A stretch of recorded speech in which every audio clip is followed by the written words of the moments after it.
Sadgurunath Maharaj Ki Jai. Welcome to Jagadambe Reads the Holy Books of India, Mahabharata 307. As you may remember, Krishna was listing all the things Duryodhana had done to hurt the Pandavas. Yet you say you did them no wrong?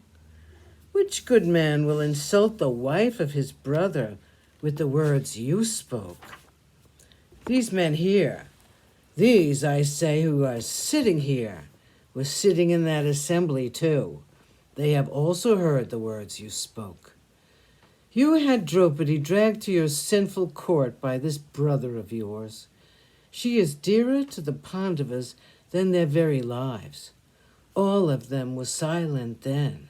They did not speak a word then, since Yudhishthira would not let it be known that the Pandavas overstepped the path of Dharma. All these elders were present when you spoke insulting words to the Pandavas when they were setting out to the forest on the exile. Which good man will behave towards his own people as you have done? You, your brother Dushasana, and your friend Radeya spoke words which cannot be forgotten in a hurry. They were such terrible words. When the Pandavas were children, you attempted to have them burnt with their mother in Varanavata. This attempt of yours was not successful, but that does not mean that no one knows about it. The whole world knows about it.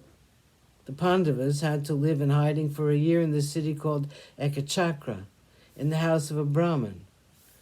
They had to beg for a living. You have often tried to kill Bhima with poison, with serpents, and in 1,000 different ways. Your attempts have all failed.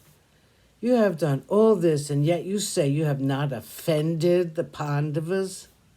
You refuse to give them their birthright. You will do it only when you are forced to do it.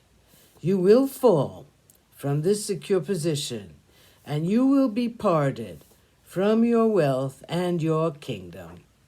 You have behaved most heartlessly towards my friends, and you have the audacity to tell me that you have not done anything.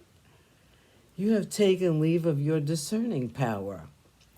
Or else, how is it you have chosen war when the advantages of peace are so many? I find that you are the most sinful man on the face of this earth. You disgust me.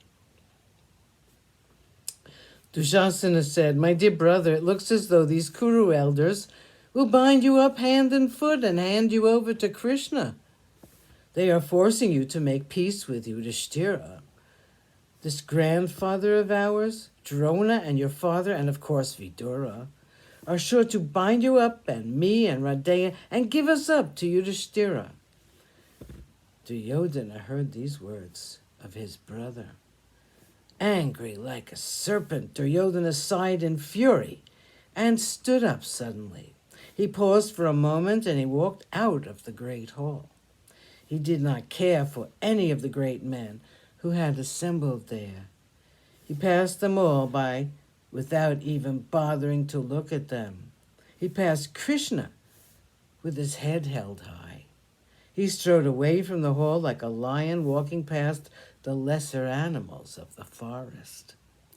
His pride was great. His arrogance was even greater. His ego was incurable. He could not submit to anyone. He would not listen to anyone. He would not sit anymore in the court which had dared to pass judgment on him, the great Kaurava monarch. With him walked out all his brothers, all his counselors, and all the kings too. The hall was emptying itself rapidly. Bhishma was watching the exit of Duryodhana and all his followers. He was sorry for this unfortunate grandson of his. He was angry too. He said, Krishna, I can see that their hour has come. Sadgurunath Maharaj Ki Jai. Thank you for coming. I hope you come again.